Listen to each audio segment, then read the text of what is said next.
We know that Kaylee gets her eyes removed. In this house. Hello. Hello. And welcome back to EJ's Movie Talk. It's been a minute. It's been a second. I'm Justin and this is Erin. And we're back to review some new movies for you. Oh yeah, we're starting strong with Skinamarink, if that's how you pronounce it. Skinamarink. Couldn't tell you. Skinamarink. So before we get into our review about this movie, I want to explain how we do this channel because it's a little bit different than your normal review. We just watched the movie like literally right before we started recording this. We do not talk to each other about the movie. We do not watch trailers. We do not read reviews or any discussions online at all. We go in completely blind. In this house. We give a rating at the end of the review and see how we both liked it. So everything you're hearing in this discussion is brand new for both of us. Skinamarink. Is that how it's said? Skinamarink? Skinamarink. The only thing I knew about this movie is that it had a lot of hype going into independent cinema. There's a lot of people talking about it at film festivals, and apparently it was made with like $5,000. It had an extremely low budget. That makes sense to me. That's it. That's literally all I knew. There's a lot of people saying it was really crazy and it was like made for nothing. It was a big hit in independent cinema. So with that being said, the budget thing makes sense because there wasn't much there, you know? yeah. We never really even saw a person. Like, you don't see faces the whole time until the very end. And it's hard for me to even articulate my feelings on this movie and the message because there was never any answers ever. No, it doesn't really give you a lot to chew on. It is what it is. Some type of intruder or demon that is attacking this family, I guess. I'd probably go with the demon. Yeah, I mean, everybody seems to be dead by the end. Maybe the boy's not dead. Does Kevin die? Do you think Kevin dies? We know that Kaylee gets her eyes removed, and Kevin, I think was the other one's name. He's like the only one left at the end, kind of chilling with the demon and like talking to him about like he wants to watch something happy for once, that sort of thing. But then you see like the blood spattering and then freezing and then spattering again. So I'm like, maybe he dies. In this house. All just kind of weird image after weird image. Yeah. But you could assume that he is killed at the end by the demon ghost. Seems like it. Light man. Also, ignore those random sounds. That's the dog. Red is here with us down on the floor. It reminds me he did the same thing. He needs attention. When he hears us talking, he gets louder, which is what that weird beast is, if you hear that. Here's my thing. I'm not really, I guess, movie buff, and all like the frames of just the same staticky image for 3 minutes, it just wasn't really holding my attention, to say the least. Yeah. So you got to be patient with this movie. And we just looked it up when we were looking up the Skinamarink title to see, like, we have not heard, we didn't even watch the trailer, so we don't know how it's actually pronounced, so that's why we are probably saying it wrong, is because we haven't really heard for that. But when we looked it up on Google, this movie is playing at the AMC and also at the Esquire in theaters right now, so people could potentially be watching this movie in theaters. Yeah, there's show times like. I hope they understand a little bit of what they're getting into if you went to go see it in theaters. Yeah, if I saw it in theaters, that would definitely be rough.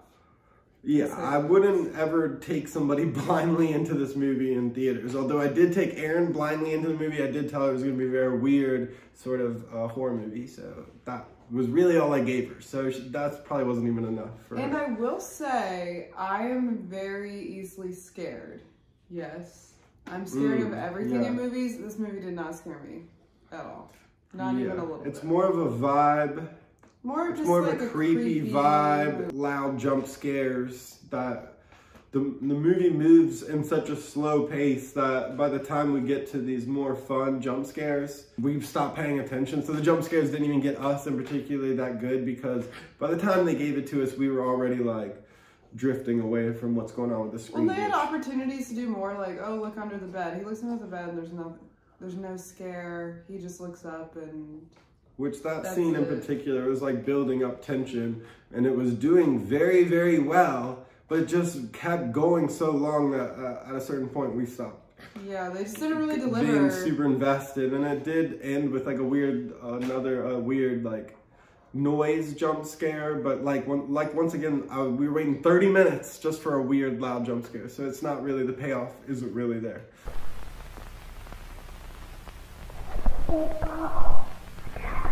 This movie is more of an art installation than it is a movie. I could see this playing in some sort of museum, like modern art museum, in a black room with just this movie, because of the weird kind of sort of hallucinogenic lights they have and the weird sort of audio things that they do. It reminds me of like a David Lynch short film from when he was a film student. Very similar to that, where it's just like kind of weird images with weird audio, lights going on for way too long.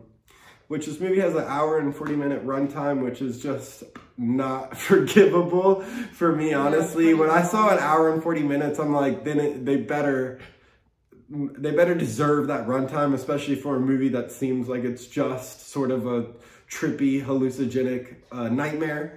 To be an hour and 40 minutes, you got to justify that runtime, and I've become a big critic on runtimes of movies, because movies go on way too fucking long nowadays, and like, just please cut it down. Like this movie in particular, we're just staring at still frames for minutes at a time, where there's almost no dialogue, there's no there's literally, we're just staring into space for, you know, probably a good 40 minutes of the film, and if you can't cut at least 10 to 15 minutes of that, then it's like you're just kind of like self-indulging in your own weird, film, which is fine for what it was, and what it is really great, but like it doesn't justify an hour and 40 minutes. That's almost a goddamn 2 hours of us staring at the corners of a room that are being lit by a TV.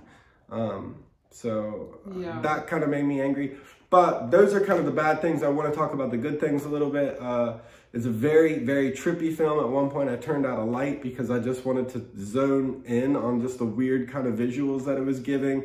It definitely has a strong, weird vibe to it that I'm not saying it pays off at all, but there's certain images and parts of it that kind of were kind of trippy and mind-blowing to me. One in particular was like a mom or the daughter on the bed just kind of slowly disappeared, which is like, and if you see this movie, like, they do a couple things. One, they have like the white fuzz, like the old school film white snow at all times, almost blindingly over top of all the film. I imagine some sort of overlay.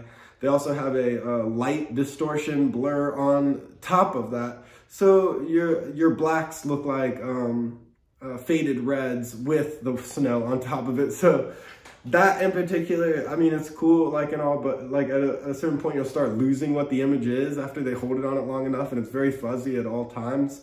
So that particular aesthetic is very fun to me, but it's like, it just goes on for too long. But they did at the very end give us some very, very trippy things that I like. I knew how they were doing lots of things up until certain points. I'm like, oh, that's crazy. So there's like, sort of like a radio that kind of just faded back and back into a hallway into infinity. There was like the mom sort of fading away. And then there was like a door illustration where it was like almost like some sort of painting.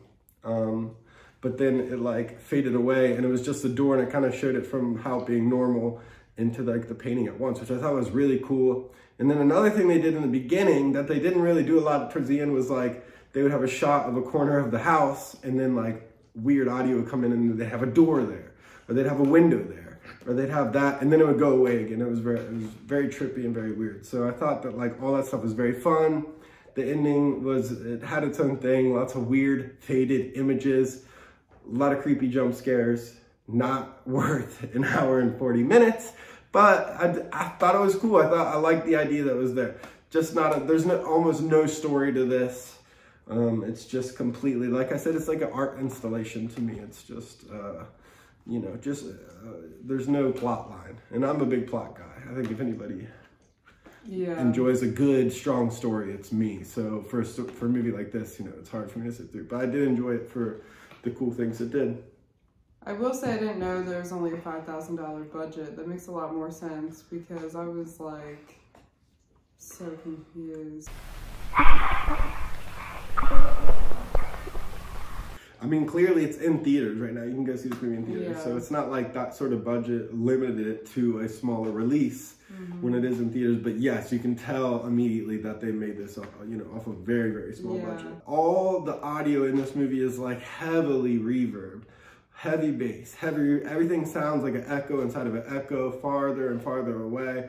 And then they got the deep bass voice for the demon guy, and the kid's voice. It all sounds so fuzzy. I mean, it sounds cool, but at the same time, it's like all layered and layered and layered and layered. Everything's very layered in this movie. The movie should be called horror movie aesthetic, or just faded aesthetic, because that's what it is, you know. All right, so I feel like we talked long enough. Time for us to do our actual reviews. So to let you know, we both wrote down a number, 10 being the best, 1 being the worst, before we started this video. And we did not show each other. We have not told each other our review. So do you want me to go first or for you? I can go first, I guess. All right, this should be interesting. I gave it a 3. Whoa! You got to hold that up to the camera so they can see it. A 3. We write this down so that we don't change our opinions throughout this review. Yeah, so it just wasn't for me. Well, I also didn't realize that it was some like independent film artist, tiny project type of thing. So maybe that would have made me give it a higher score, but I didn't know what was going on. I was staring at the same frame for like 40 minutes. Maybe if it was like an hour. She had a countdown during this film. So. I did. She's like, there's 40 minutes left. Something good better happen. We never really got answers. And so, you know, as just the average moviegoer, just wasn't for me. I mean, if somebody did that with $5,000, knowing that now, it's very impressive. But and obviously that's talented. There is I want to bring this up. There's some serious talent going into this movie. You can tell they put a lot of work into making it work the way that it did. And I can see that. I look like a real artist. And that's kind of the difference, you know, between an independent filmmaker who puts $5,000 into a movie that nobody watches and a filmmaker who puts $5,000 into a movie and then they get this crazy experience like Skinamarink. Skinamarink. I already forgot. Skinamarink. You can see the talent, for sure. Hour and 40 minutes worth? No, but it was there. Could you do me a favor and pull my thing out of here? Thank you. Can you show that to the screen up there? A 7? Go ahead, push it up, go in there. Go do it. Whoa. And I came in with a shocking 7. See if I can find a way to justify a 7. I can't see anything. Good. I think almost immediately I gave up on this movie being a normal movie with a normal plot and a normal sort of storyline. So at that point I started watching it like an art project. And that was lots of things I was just like, how did they do that? How did they mix that in? And I mean, the ending is not like a big climactic like payoff ending, but it's definitely interesting and a fun ending to watch. And I think whoever made this film, I wish I could give you names right now. I'm interested to see what they can make next with the actual real film budget, which they should get since this movie went to all these years. Maybe they have more money. I think that they're a talented filmmaker, and I think that if they got a proper film budget, they can make some really seriously cool movies. So I thought it was cool. 7 seems a little high. It is a little high, but fuck it. I'm giving it a 7. It deserved it for this, you know, the amount of talent they put into a weird ass movie like this. Sounds good. 3 and a 7. This is the most me and Erin have disagreement on a movie. Yeah. Well, I mean, we're very different people, so it's bound to happen at some point. I enjoyed the efforts. I thought it was interesting. Way too long, but definitely an interesting thing to watch. And you can see Red, the culprit of the noise. Let me see if I can get Red before we close this out. Because he was making Come noises here, the Red. whole No, time. run away. It's us. There you go, Red. Say hi. All right. Thank you all for watching so much. Say bye. Bye.